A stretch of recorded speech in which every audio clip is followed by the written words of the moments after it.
In this documentary, I will start with Poas Volcano. Poas is one of the Costa Rica's most active volcanoes.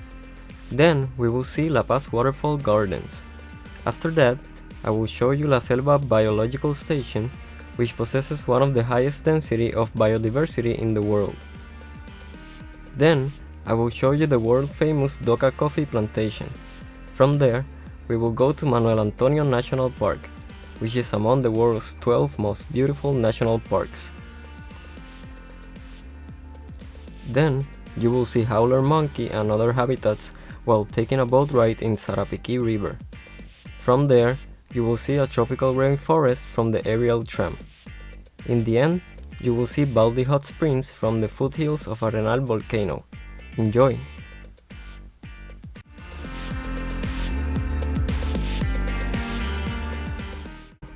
Poas is one of Costa Rica's most active volcanoes, and one of its most frequently visited and prominent ones. Located about 1.5 hours from San Jose, it is a powerful symbol of the geothermal forces that formed Costa Rica.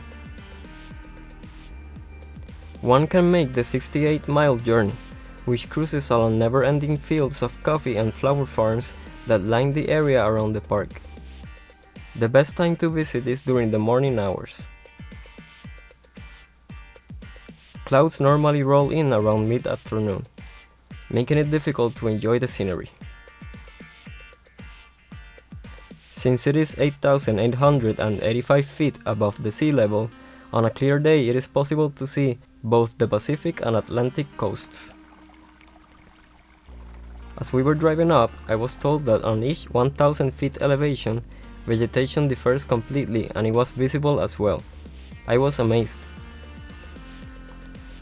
As we arrived at the park, I could feel significant change in oxygen levels in the ambient air.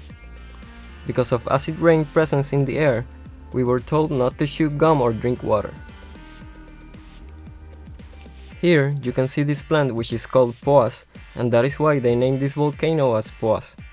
As usual, the poor man's umbrella plants were present in abundance. Since the leaves are very coarse at their opposite side, in the old days, they were used to clean and polish the household pots. After a 15 minutes walk from the visitor center, the main crater supplies a spectacular view. At almost a mile in diameter, the crater's rain-fed sulfuric pools still bubbles and emits smoke into the air. The crater descends almost 1,000 feet. Standing on the rim, the sulfur smell in the air was almost unbearable. The effects of acid rain could be seen on the vegetation surrounding the landscape. The volcano is an active stratovolcano that has erupted 39 times since 1828. On January 25, 1910, the volcano spewed out 640,000 tons of ash, and in the period of 1952 to 1954, it bombarded nearby areas with ash and rocks. Since then, the Poás has maintained a low profile, but as recently as 1989, the park was closed because of dangerous sulfurous gas emissions. The geyser-like eruptions of muddy water and steam has given it the reputation as the world's largest geyser. During the past 5 years, it has had minor eruption activity once each year. The last major activity was at noon on Tuesday, February 24, 2014, when nearly 1 million tons of ash was ejected along with an immense column of smoke and steam, 1,000 feet into the air.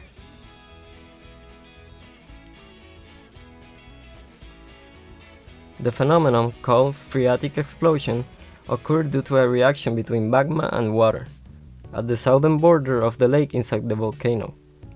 However, this was not an eruption, and the volcano did not spew lava. There are 2 crater lakes near the summit. The northern lake is known as the Laguna Caliente, or Hot Lagoon, and is located in the crater approximately 1 mile wide and 1,000 feet deep. When the mist and clouds part, one can see the sulfuric, bubbling, green rain fed the lake at the bottom, surrounded by smoke and steam rising. Water from the lake is constantly seeping through cracks in the hot rock, evaporating and building pockets of steam. When the pressure in these pockets exceeds the weight of the water above, the steam breaks through in geysers that rocket up to 820 feet high. It is indeed the largest active crater in the world. The volcano provides an excellent and extreme example of the effects of acid rain.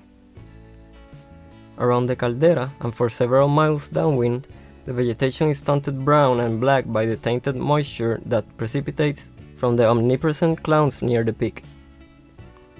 The acidity varies after rain and changes in volcanic activity, sometimes reaching a pH of almost 0. However, most of the times, its pH level is 1. Consequently, it supports little or no aquatic life.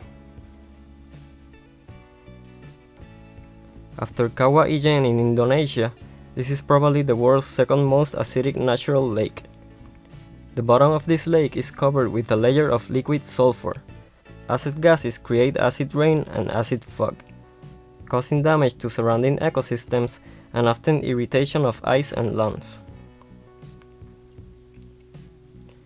Apart from its volcanic activity, this national park offers 4 different habitats. This, in a relatively small area, is evidence of Costa Rica's incredible biodiversity. The 4 habitats are the following: areas with scarce vegetation, a stunted forest, a cloud forest, and an area of arrayans. There are 79 species of birds in this park, including the robin and the hummingbird.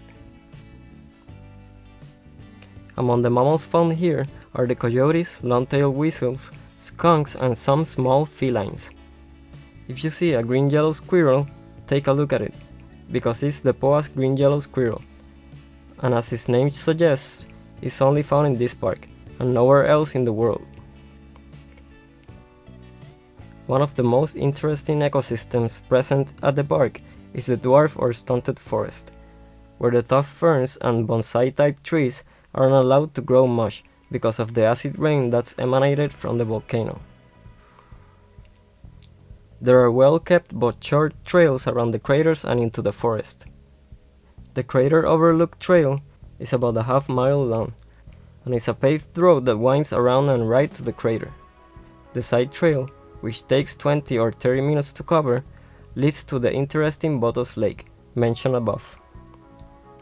The Escalonia Trail, named after a tree of the same name, also takes about 30 minutes to walk, and it takes you through the forest. It's important to keep in mind that the weather here is extremely humid, and that even if it doesn't rain, you need good shoes for muddy paths, as well as a raincoat and sweater.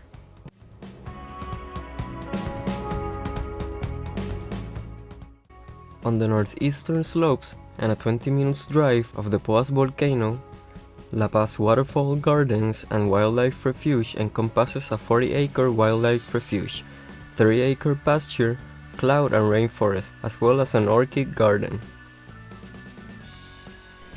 It is the most visited privately owned ecological attraction in Costa Rica. Here you will find all that you expect to experience in Costa Rica: lush rainforest, majestic waterfalls, fluttering butterflies, and whimsical hummingbirds. The weather around La Paz can be cool, around 65 degrees to 75 degrees Fahrenheit. The area receives an average of 14 to 15 feet of rain per year. A poncho or umbrella is recommended. After the rain stopped, we went out and explored La Paz Waterfall Gardens. The owner has made the place into a bit of a natural theme park. The park has exotic and interesting plants all over the place. It also has the Rescued Wildlife Preserve with over 100 species of animals and an environmental education program. At La Paz Waterfall Gardens, one will not only experience the raw power of nature, but also its softer side. This is home to the largest butterfly observatory in the world. The enclosed structure allows the butterflies to soar freely amid their natural habitat. This is an amazing educational opportunity with on-site guides ready to answer any questions. An on-site laboratory is a breeding ground for the countless fluttering species. It offers an interesting perspective into the stages of development of the most colorful species in Costa Rica. With over 4,000 of the flighty creatures in the observatory at any one time, guests will be delighted by a possible butterfly kiss or two. Since Waterfall Gardens is located in the rainforest, they have made adjustments to their observatory by adding a covered viewing area near the laboratory. This addition allows our guests to see the butterflies no matter what Mother Nature has in mind for the weather. Their laboratory allows guests to see the butterflies up close as they emerge from their cocoons or in other stages of their growth. As butterflies tune in to the inclement weather, rain clouds or not, they will head for cover at the slightest hint of rain. We stopped to look at their hummingbird garden. It is home to 24 species of these vibrantly colored little creatures. More species than any other in Costa Rica and quite possibly the world. Approximately 57 different hummingbirds have been reportedly seen in Costa Rica, and it is possible to see over 40% of them here.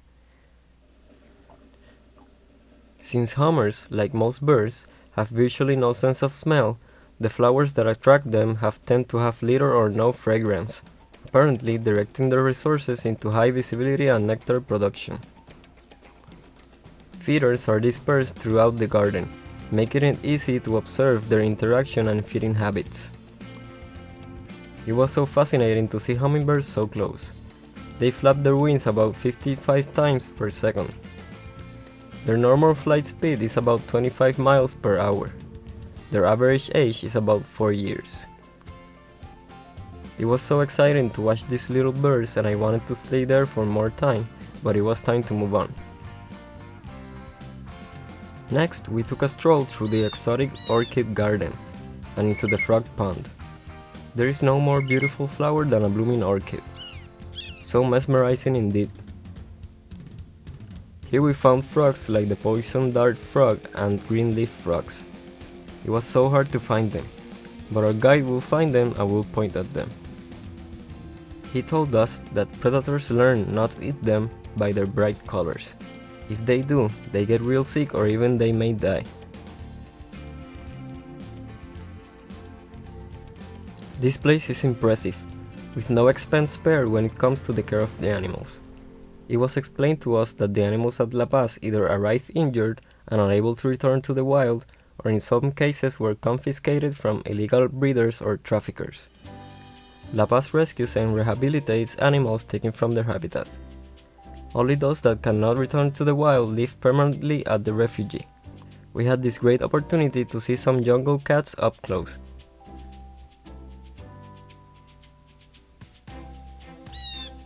Here they have placed an ox cat that was once used for hauling coffee beans to the coast. Next was a covered area with several toucans. The toucan is at home in South America's tropical forests. The toucan's oversized, colorful bill has made it one of the world's most popular birds. The 7.5-inch long bill may be seen as a desirable mating trait, but if so, it is one that both male and female toucans possess. In fact, both sexes use their bills to catch tasty morsels and to pitch them to one another during a mating ritual fruit toss. As a weapon, the bill is a bit more show than substance. It is a honeycomb of bone that actually contains a lot of air. While its size may deter predators, it is of little use in combating them. But the toucan's bill is useful as a feeding tool. The birds use them to reach fruit on branches that are too small to support their weight and also to skin their pickings. Here, they also have parrots. These bright birds possess the intelligence and temperament of a 2-year-old child. They dine almost exclusively on seeds, nuts, fruits, and succulent vegetation. Parrots mate in monogamous pairs, building their homes in hollow tree trunks. They possess 4 toes on each foot. 2 pointing forward and 2 pointing rearward. This grants them the dexterity needed to grab hold of tree branches or food. Next was an area for monkeys. These monkeys are distinct in appearance from other Central American primates. Howlers are famous for the incredible vocalizations made by adult males. Their howls can be heard more than 1 kilometer away through the forest. They often make calls at sunrise and sunset or in response to people, airplanes, rain and thunder or other howlers. Some biologists conclude that the howling is used as a spacing mechanism between individuals or to communicate within the troop. Howlers hardly ever descend to the ground except to travel between islands of trees in a habitat. Howlers are relatively common in Costa Rican forests. As you can expect, this area was very popular with tourists. A couple of monkeys will even recognize their names. It was time for a lunch break. The restaurant offers a wide variety of food in their buffet. I sat next to this small waterfall and enjoyed my lunch. I was so tired and deserved this break. After the break, it was time to see their famous waterfalls. The Trail of Falls grants the hiker the ability to visit 5 different waterfalls. Access is via a suspended metal staircase that penetrates the intense cloud forest vegetation and ozone-laden air. This truly spectacular trail follows the course of the Rio La Paz as it cascades almost 5,000 feet down the slope of the Poas Volcano. The river plunges down this steep ravine in less than 5 miles, resulting in a remarkable series of waterfalls. The first of the falls, El Templo, plunges 104 feet over a precipice into a pool surrounded by lush tropical vegetation. Viewing platforms and a bridge offer unique perspectives on the cascade.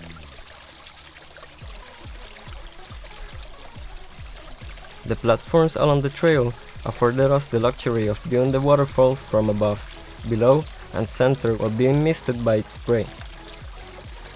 Continuing downriver, the metal staircase that clings to the cliffside descends toward the second and highest cascade.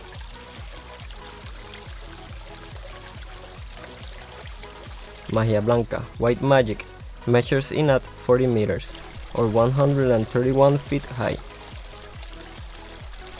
Viewing platforms encountered along the descent place you both above and below the waterfall. One platform allows you to observe the defending crash of Magia Blanca from a mere 20 feet under the drop-off. This exhilarating trail continues downhill via the sturdy steel stairways until it dead ends at 3 balconies. From these vantage points, you can see the Encantada Falls, which is 65 feet, and its lesser counterpart, Escondido Falls, as well as the brink of the final cascade, the Paz Waterfall, that is 110 feet high. In order to see La Paz Waterfall in all its glory, you must drive or walk along the public highway that passes right in front of the cascade. The waterfall and surrounding area were severely damaged in the 6.1 magnitude earthquake of January 8, 2009. Landslides damaged the road that runs alongside the waterfall. Once you reach the end of the trail, now having descended somewhere around 400 steps, you can opt to climb back out of the gorge the way you came, or catch the free shuttle provided by the gardens that takes you back to the reception area. We took the easy way out and jumped on the bus.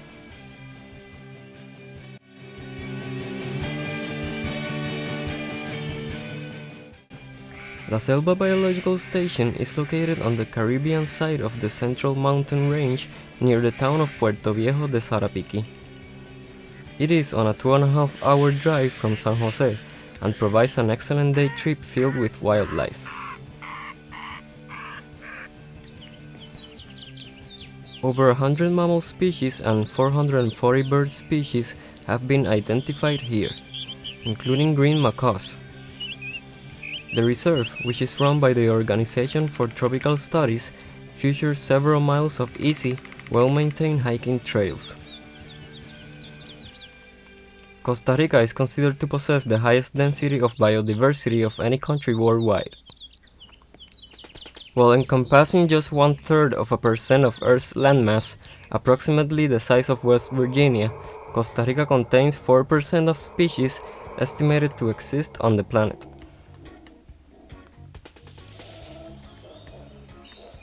Hundreds of these species are endemic to Costa Rica, meaning they exist nowhere else on Earth. These endemic species include frogs, snakes, lizards, finches, hummingbirds, gophers, mice, cichlids, and gobies, among many more. If you want to see most of them at one place, La Selva is the right place to come. Early morning and late afternoon are the best times for wildlife viewing, particularly around water holes. Hikers and bird watchers will find outstanding trails in the virgin tropical rainforest. The Sarapiqui River is an excellent place to get your thrills by whitewater rafting or kayaking. For something a bit more low-key, visit the nearby banana plantation.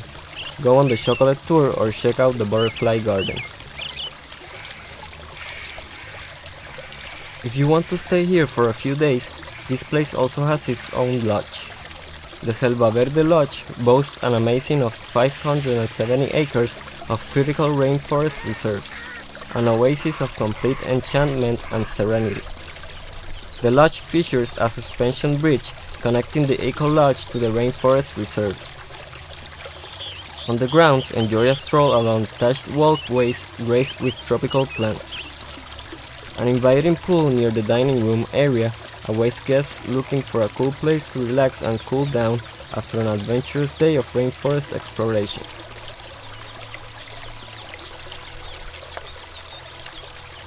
Located near the Sarapiqui River, the charming River Lodge rooms rise above the rainforest floor on elevated platforms, affording unique views of the surrounding vegetation.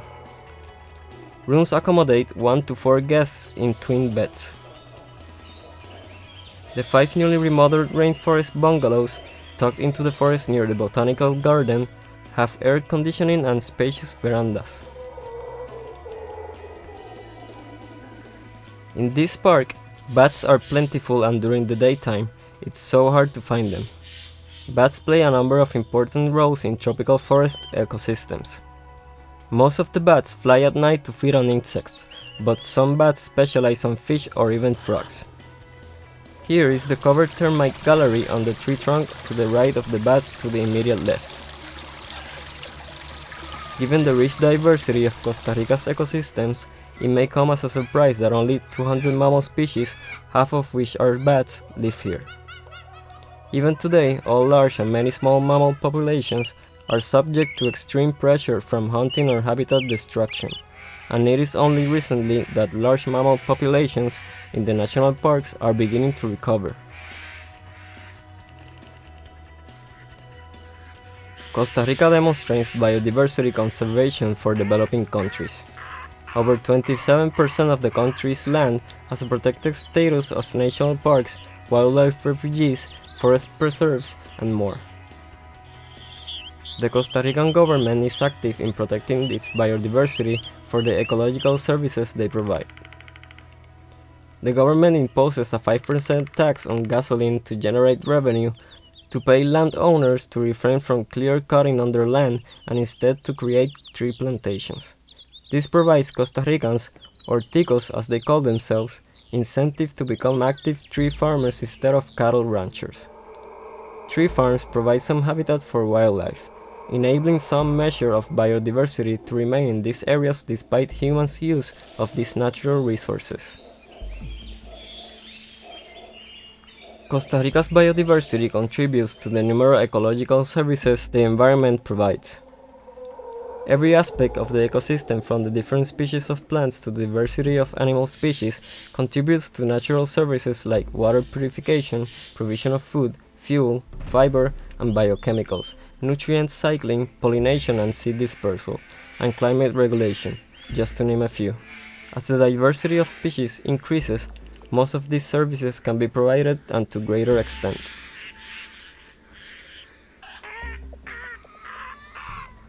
Biodiversity has contributed to the economy of Costa Rica. Ecotourism brings $1.92 billion in revenue for the country. Ecotourism is defined as tourism directed toward exotic, often threatened, natural environments, especially to support conservation efforts and observe wildlife. Costa Rica's abundant biodiversity makes the country an attractive destination for ecotourism. 39% of tourists cite nature as the primary reason for visiting the country. The profitable industry of ecotourism entices businesses to capitalize on natural resources by protecting and preserving them rather than consuming them. Threats to Costa Rica's biodiversity include a rapidly growing population, developing coastlines for the industry of tourism, and harmful agricultural practices, all contributing to pollution and environmental degradation. The practice causing the largest concern for Costa Rica's environment is deforestation. Costa Rica has the fourth highest rate of deforestation in the world. Almost 4% of its current forested lands are cut each year. Clearing land for cattle ranching is the most common cause of deforestation. This form of environmental damage, along with the forming of monocultures, leads to areas where only a few species of plants are present. Ultimately, decreases in plant diversity leads to decreased animal diversity.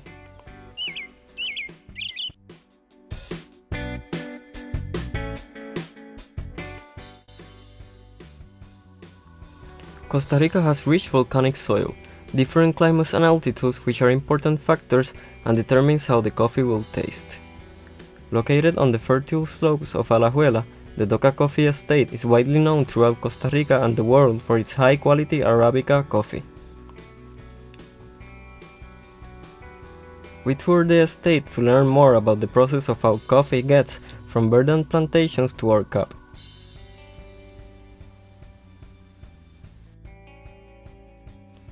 A coffee farm since 1908, the Doka estate has been growing coffee in Costa Rica for more than 100 years. Owned by the Vargas family for 3 generations, the farm uses the same century-old water mill imported from England to power their processing plant, a rustic building recently designated a historical and architectural heritage site by the Costa Rican government. Hence, the Doka estate gets the award-winning coffee its brand name, Tres Generaciones or 3 generations.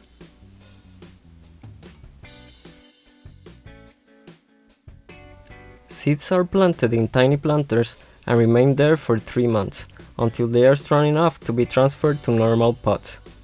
The seedlings remain in pots for approximately 1 year before they are transferred to the plantation, where it takes 4 years to reach maturity. After 25 years, when the coffee trees no longer produce high-quality beans, they are cut down and replaced with younger trees.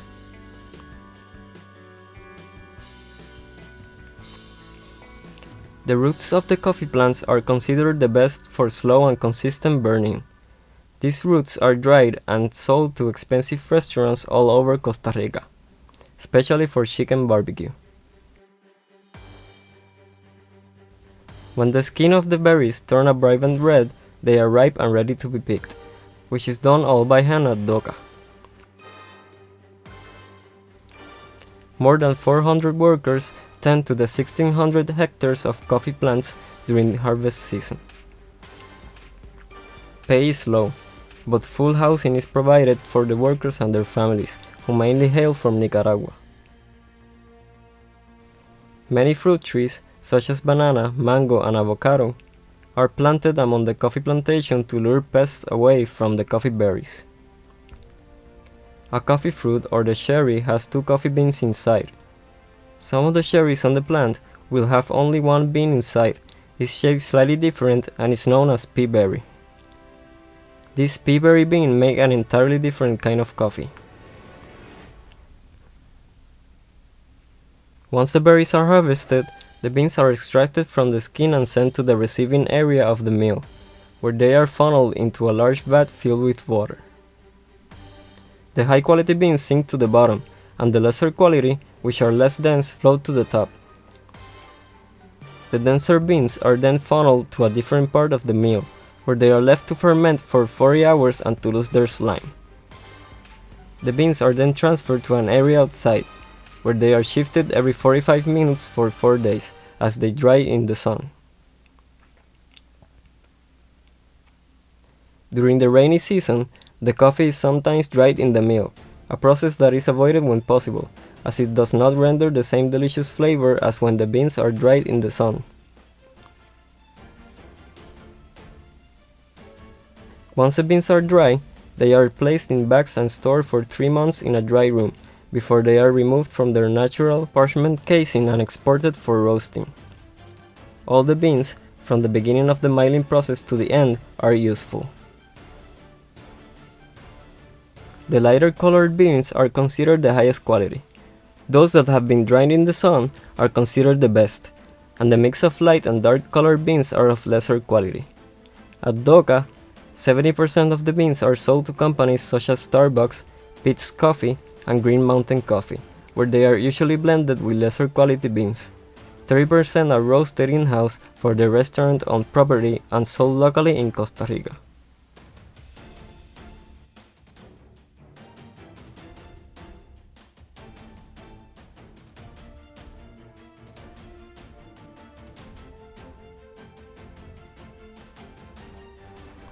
The tour's highlight was the coffee tasting. Doka Estate produces 8 coffee blends: Peaberry Estate, French Roast, European Roast, Espresso Roast, House Blend, Breakfast Blend, Decaf, and Organic, that range from smooth to bold. Needless to say, I found it truly fascinating. I was very happy and grateful to have learned so much about the history of coffee, as well as going through the entire process.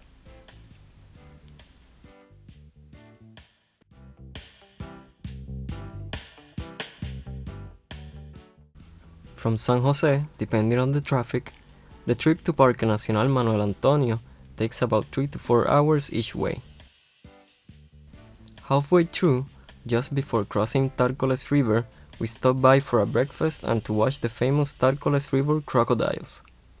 This river is 69 miles long, and its watershed covers over 1,200 miles. That helps irrigate important agricultural areas of the country.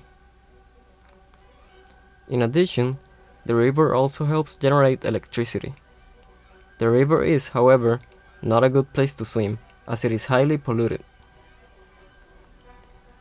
This river is the most contaminated river in Costa Rica, carrying much of the sewage from the central towns and cities. This river is best known for its abundance of American crocodiles. It's said that the Tárcoles River has one of the highest population of crocodiles in the entire world. 25 crocodiles per square kilometer. Most of the time, these large reptiles, which can grow to a length of 7 meters, can be spotted swimming through the river or sunbathing along the banks. I saw over 40 crocodiles as if they were waiting for someone to fall off from the bridge and they get a decent meal.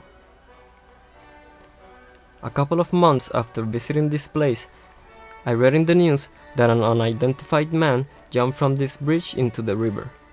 Within a couple of minutes, he was eaten by these crocodiles.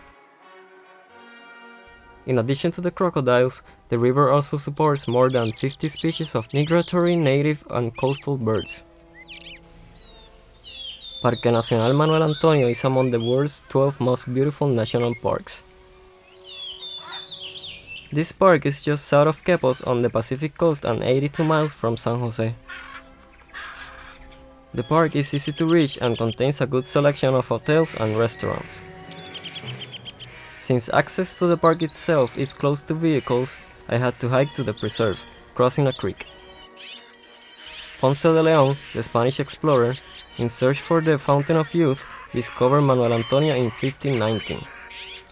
In 1972, for future generations, the people of Costa Rica decided to preserve this park. Due to its beautiful beaches and rich wildlife, This is one of the most visited tourist parks in Costa Rica. Although it is the country's smallest national park, the stunning beauty and diversity of wildlife in its 683 hectares is unequaled. That being said, this park gets as many as 150,000 visitors annually. This park's habitat consists of primary and secondary fauna with 109 species of mammals including raccoons, black spiny-tailed and green iguanas, two-toed sloths, and the white-faced and the rare and adorable squirrel monkeys. The park also contains 184 species of birds, including toucans, woodpeckers, turkey vulture, parakeets, and hawks. Snakes and several bat species are also common in the park. Here, summer never ends. Even though the mean annual temperature of this park is 82 degrees Fahrenheit, with a minimum temperature of 68 degrees Fahrenheit, that day it was 95 degrees Fahrenheit. I found myself along this small outcropping of land that juts out into the Pacific. As I walked, the air started becoming heavier with humidity, scented with thick vegetation, and alive with the call of birds and monkeys. It suddenly became apparent that this is the tropics. As I was getting bored of cooing at the baby monkeys that scurry in the canopy and scanning for birds and sloths, this road ended at the turquoise and perfect sand beach known as Playa Espadilla.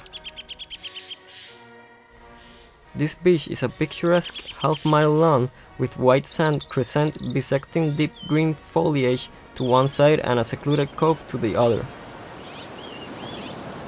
The tidal pools are great for snorkeling. Visitors are made sure to be told not to feed the animals, nor to leave food unattended.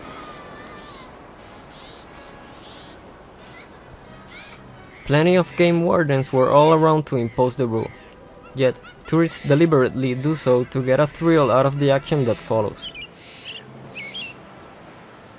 I witnessed raccoons stealing the food and having frenzy over it. Monkeys were even better at stealing anything that they can get their hands on. Irrespective of ecological and environmental impact, it was so funny and entertaining to watch this all.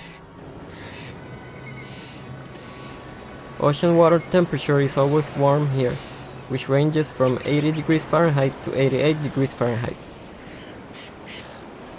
That day was a very comfortable 87 degrees Fahrenheit. This beach contains marine biodiversity, with beautiful coral reefs. Dolphins and occasionally migratory whales can also be seen from here. Standing my feet dug into the sand and watching the wave crash against the rocks on either side of the lagoon, I started believing that I was thousands of miles away from anywhere. The rainforested hills sweeping down to the sea and the blissful beach proved to be a stunning destination well worth of the visiting.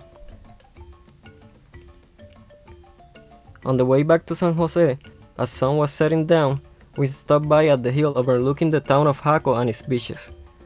Even though Jaco Beach is not so great, lots of tourists come here and stay here and make Jaco the base to travel all around Costa Rica.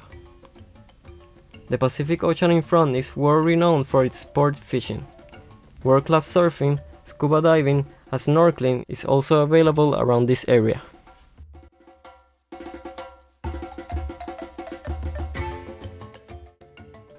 Away from the madness of San Jose and the more crowded tourist destinations, I decided to take a break and enjoy a slow pace of life. That's why I went for a boat ride down the Sarapiquí River, which is located in a remote area near the Nicaraguan border. It is a sleepy little town north of San Jose in the Caribbean lowlands. The great attraction of the place is this cruise by a tourist boat known as lancha. The boat ride lasts for about an hour in this narrow open-air lawn boat with roof, which comfortably seats about 30 people. It had plastic wooden seats to sit on with backrests. Even though there is only a thin line of natural forest on the river banks, they teem with wildlife. howler monkeys, iguanas, crocodiles, birds, miniature bats, and, of course, the feel of cruising on a river in the jungle. We were told to just sit back and observe the wildlife that is around us. It's a safari, so you will need to look. Bring your binoculars if you can. The monkeys, sloths, iguanas, caimans, and a large variety of birds will be trying to hide. But do your best to see them if they come out of the foliage to greet you on the tour. The trees up there were full of howler monkeys.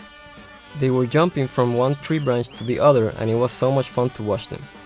While feeling close contact with nature, relaxing on this boat ride at the Sarapiquí River, and admiring the inspiring surroundings, the guide operating the boat continued explaining about the flora and fauna in the place.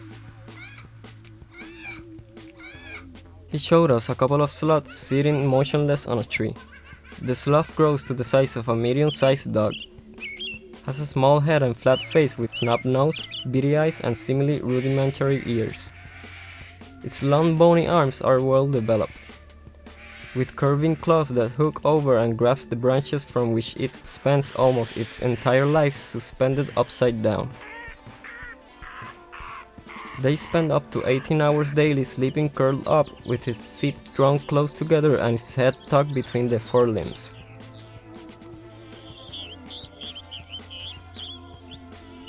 A sloth's digestion works as slowly as its other bodily functions.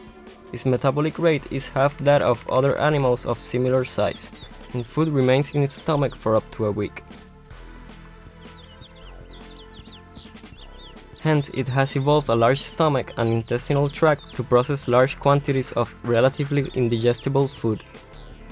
When nature calls, and that is about once a week, the animal descends to ground level, where it digs a small hole with its hind limbs. It then defecates into the depression, urinates, covers it with leaves, and returns to its arboreal life. An easy way to find sloths is to look up into the green foliage of Cecropia trees, which form one of the sloth's favorite food staples. More adventurous individuals might even be basking in the sunlight, feigning death halfway up a tree. Suddenly, the guy was using his pointer light towards a tree trunk.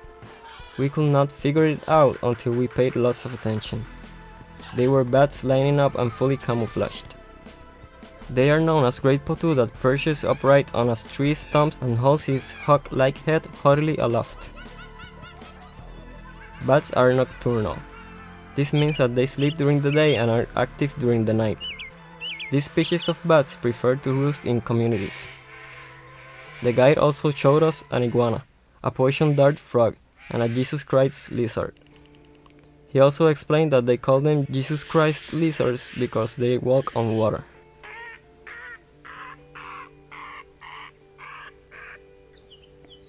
A couple of people were fishing in the middle of the river, and they gladly showed us their catch of the day. Sarapiquí River is considered a natural historical monument because it was a means of transport in the war against the filibusters in 1856, when the Costa Ricans fought to maintain the freedom against the foreign threat. In the 19th century, Puerto Viejo de Sarapiquí was a thriving coffee export river port and the only link with the coastal lands straight east. Fortunes nosedived with the construction of a full-fledged port in the town of Moín, near Limón, and today Puerto Viejo has a slightly run-down air. The activities of the Nicaraguan Contras made this a danger zone in the 1980s. But now that the political situation has improved, boats once again ply the old route up the Sarapiquí River to the San Juan River, on the Nicaraguan frontier, from where you can travel downstream to Barra del Colorado or Tortuguero.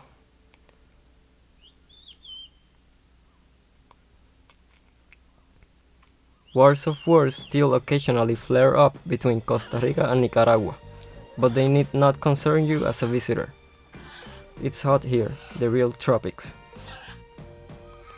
Vast sections of Sarapiquí are waterlogged most of the year, and the water canals are still vital means of communication in the entire area. Puerto Viejo de Sarapiquí is a picturesque eco-destination of the tourist radar that offers numerous activities to keep the nature lovers and thrill seekers' hearts pounding. From mountain biking to rappelling, whitewater rafting, horseback riding, bird watching, and wildlife observation are among the activities that draw visitors to this destination.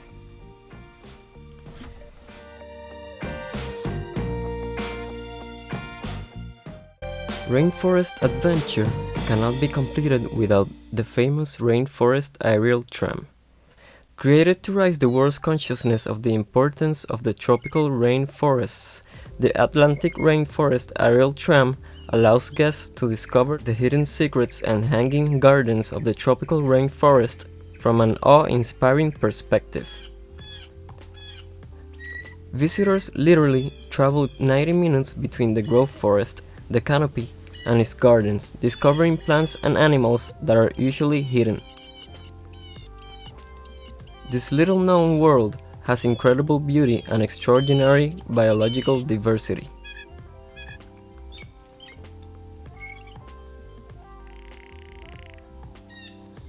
The gondola tour is a modified ski lift that covers a distance of 1.6 miles through the rainforest. This course is very secure and very quiet, allowing visitors to listen to the many different sounds of the rainforest.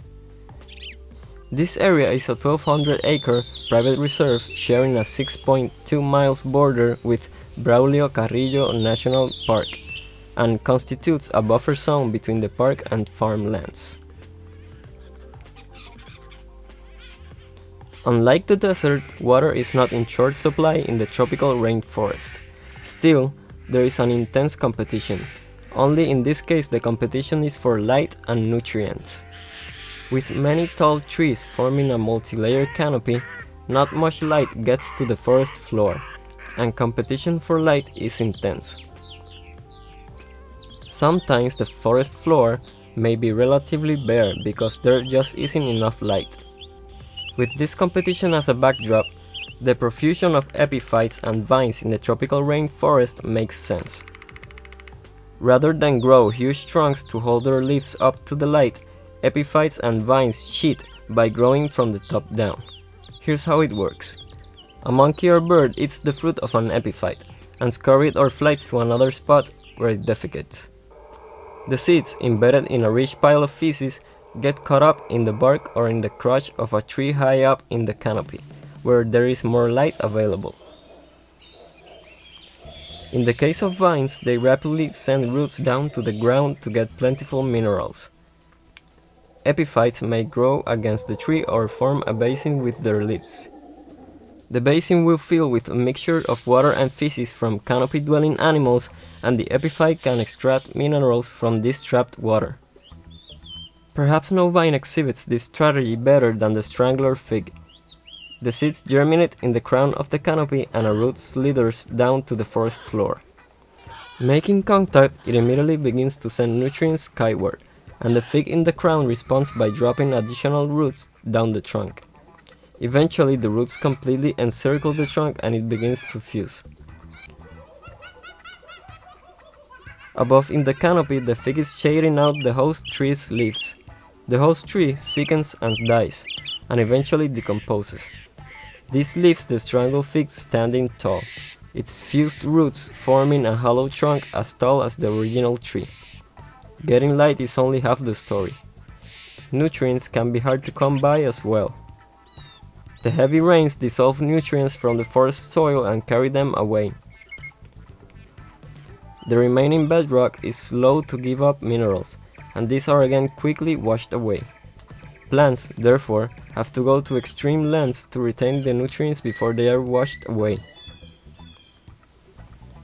In a temperate forest, many of the nutrients are retained in the soil, and as leaves decompose, additional nutrients are released to the soil to be taken up almost at leisure by the trees. When the forest is cut, the soil remaining is exceptionally rich, and with care will sustain agriculture for a long time. On the other hand, in the heat of the tropics, leaves decompose quickly and the rain threatens to carry away the nutrients. To stop this, a thick root mat develops in tropical forests, usually right on the surface, and leaves decompose and release the nutrients directly to the roots. The nutrients never enter the mineral soil and thus are not prone to being washed away. This effect is particularly pronounced in poorer soils in the tropics. Another important aspect of the competition of nutrients is the role that fungi play.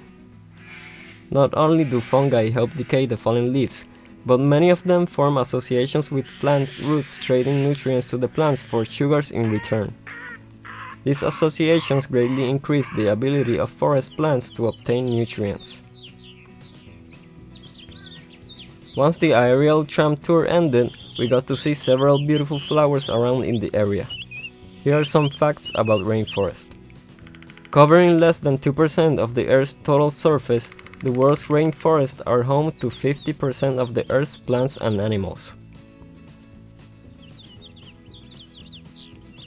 More than 2,000 tropical forest plants have been identified by scientists as having anti-cancer properties.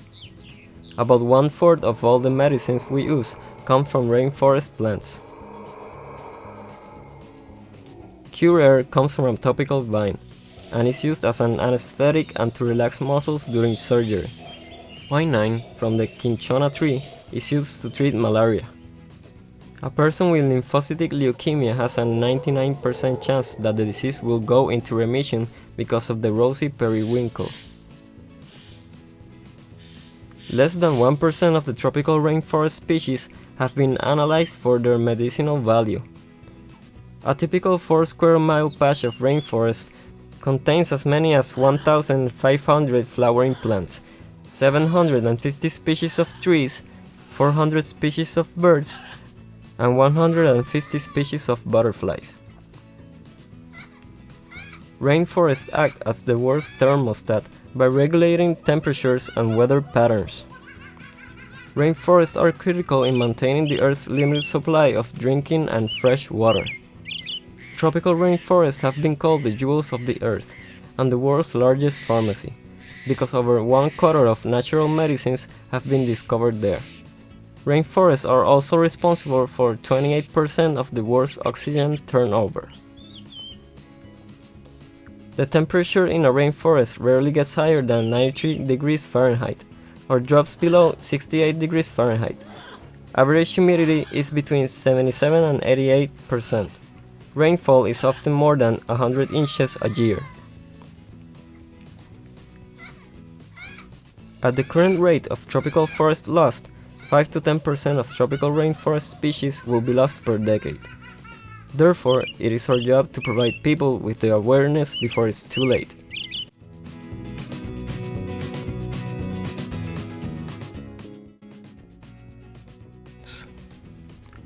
We left San Jose early in the morning for Baldi Hot Springs, and on the way, we stopped by this beautiful town of Gracia, Alajuela. This picturesque town is at about 3,300 feet above sea level and has a fantastic climate that is fresh and breezy, keeping the weather here cool most of the year.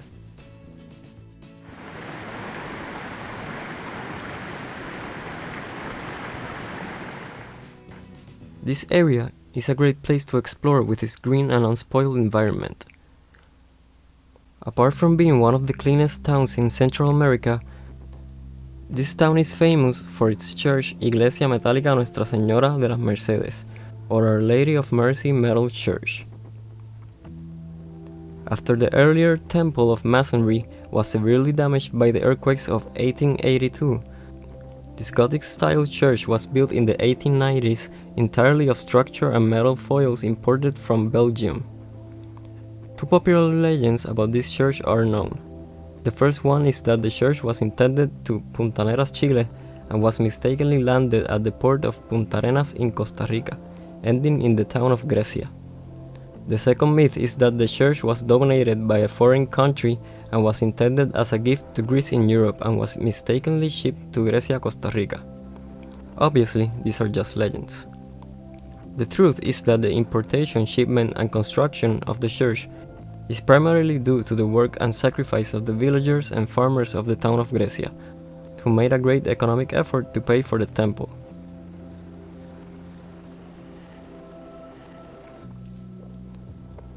The local Tico community here is very friendly and eagerly welcomes visitors into their homes as well as their hearts. Anywhere in this region I went to, I found huge replicas of horse-driven wheel carts that were once used to carry coffee beans and other produce. They are brightly and beautifully painted with old Costa Rican design. Some places I saw just wheels of carts. Again, they were beautifully painted in traditional design. Like any trip, the organizers make sure to take visitors for shopping. We stopped by at one of such places and women ran towards the store to buy anything and everything, whereas most men felt kind of bored, at least I did. Either way, it is nice to see beautifully painted handicrafts which represent the culture of Costa Rica. These places are nice to stop by to buy some souvenirs, as well at a very reasonable price.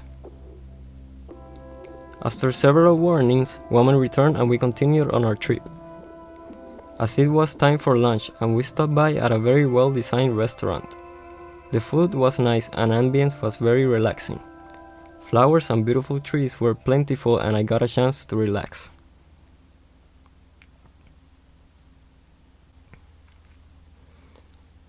After the lunch, we left for Baldi Hot Springs Hotel and Spa. It is located in the heart of Costa Rica, at the base of Arenal Volcano. When we arrived there, it was raining hard, but as usual, as it comes hard, it goes away very fast as well. Given that Costa Rica is home to 5 active volcanoes, volcanic hot springs are a popular attraction. Although thermal water pools exist in various areas throughout the country, the majority, and certainly the most well-known, are located in the La Fortuna Arenal region, thanks to the nearby Arenal Volcano. There are several other facilities in the Arenal Volcano area, but this is the most expansive hot spring facility of all.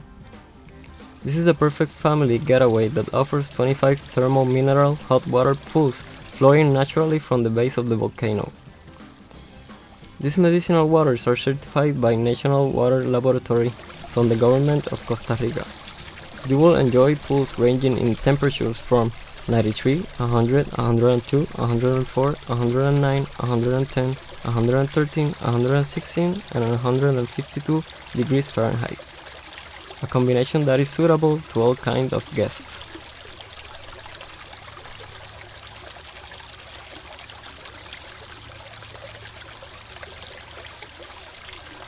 Geothermally heated mineral water is initially fed by rainwater that seeps into the earth through faults and fractures. As it travels into the earth, it becomes subject to increased energy from natural geothermal heat, and is exposed to gases and an often wide variety of minerals from rock and mineral deposits. The water first absorbs the mineral via leaching, is then heated by the geothermal heat source, and finally returned to the Earth's surface. This is the definition of filtration hot springs, the most popular type of hot springs in Costa Rica. Primary hot springs are geothermally heated mineral water, where direct volcanic activity plays a far greater role in the process of the hot springs formation. One of the fundamental physical distinctions between a filtration spring and a primary spring is the mineral gas and gas content of the water, such as radon and bromide. Primary hot springs are often powered by magma chambers which exist miles under the Earth's surface, as well as in volcanic active regions. These natural waters have multiple health benefits, both physically and chemically, due to its temperature and organic minerals. When submerged in the water, our body temperature increases, eliminating germs and viruses. This helps increase blood circulation while eliminating toxins through oxygenation.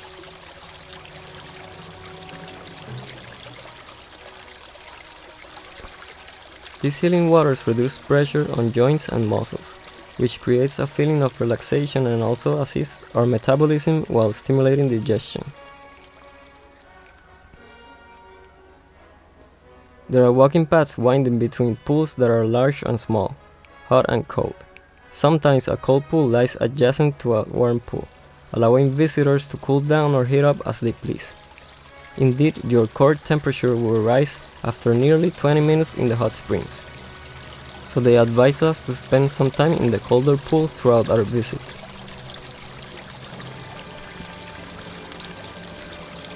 The resort itself is very well taken care of, clean and impressive. There is even a giant jacuzzi. There are even water slides which were a lot of fun, but unfortunately they were closed the day I was there. Some pools are very large and have cool waterfalls, caves, water slides, swim up bars, etc.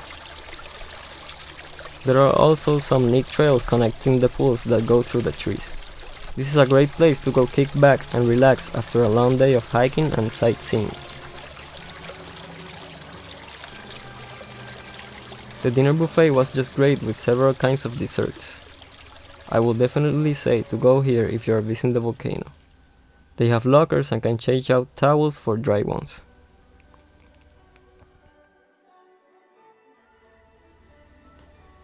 Travelers from far and wide come to see Volcano Arenal erupt but stay for the relaxing hot springs. If you're wondering how close the resort is to the volcano, it's very close. The resort is actually located in the base of Volcano Arenal, although the Baldi Hot Springs are safely outside the risk zone of the Arenal Volcano, as established by the National Prevention of Risk and Emergency Commission in a 2001 law. They offer spectacular views of the volcano itself. A visit to the Baldi Hot Springs provides guests with an experience that is as relaxing and energizing, soothing, and stimulating, offering a relaxing spa-like experience among rainforest-inspired settings. Baldi Hot Springs is a perfect mixture of a natural hot springs complemented by a relaxing resort retreat. What do you do there? Not much. Don't get me wrong, the experience is very rewarding, but it is not overly complex. Each hot springs attraction offers a variety of pools to sit in, and visitors are free to roam about the hot springs, hopping from pool to pool at their leisure. Beyond doing so, the hot spring experience encompasses little else. In fact, it downright forces travelers to sit and do absolutely nothing, something most individuals do not have time for during their everyday routine, which is part of the reason why hot spring visits are such a desired vacation treat. So you have decided to take a relaxing vacation to beautiful Costa Rica? Great! What better way is there to get some much deserved rest and rejuvenation than by soaking in thermal waters heated to therapeutic temperatures by a volcano? Sounds exotic, doesn't it? Trust me, it feels even better than it sounds.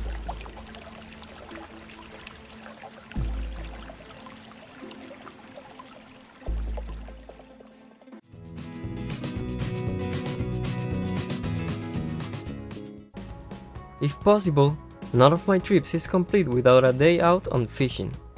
Sport fishing in Costa Rica provides a gamut of expressions that motivates individuals who seek wild emotions. The waters of the Pacific Ocean in Costa Rica are famous for having a record of catching great fishes such as sailfish, marlin, dorado, goldfish, snapper, roosterfish, and yellowfin tuna. Anglers delight the diversity of offshore big game fishing and marvel at the selection of inshore fishing species as well. Costa Rica has 7 provinces, and the province of Guanacaste is the best for deep sea fishing. That is the reason I had already planned to return to the United States from Liberia, which has a direct flight back home. One can go to the Bahia Coco, Brasilito Bay, or Tamarindo Bay. I chose to stay in Playa del Coco. I enjoyed staying at the Coco Palms Resort that is in the center of town. It is an American-owned hotel that has a great restaurant as well. This region is known by many as a natural paradise in the world due to its warm climate, lush vegetation, and nature reserves. This allows one to see landscapes with perfect harmony between terrestrial and aquatic life. At this short notice, all the deep-sea charters were fully booked. However, I found one small boat that I could do inshore fishing. We trolled and I was able to catch one bellfish and one Spanish mackerel. Then they stopped at a place where lots of boats were busy catching small fish. I was able to catch 22 small porgies but got bored within 15 minutes and we returned. On the way back, the ocean was very rough, and since we were not trolling and the boat was running at a very high speed, the trip became a nightmare. I was sure that the captain knew what he was doing, but for the next 1 hour, I felt very unsafe. During the flight back home from the window, I kept admiring the beautiful landscape of Costa Rica.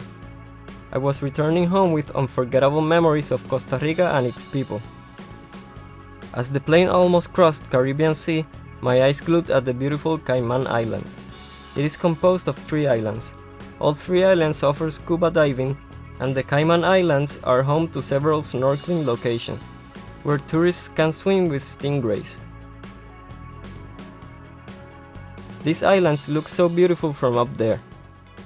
My blood started boiling, and even before I could finish my trip to Costa Rica, I started planning my next trip. Until then, as they say in Costa Rica, pura vida.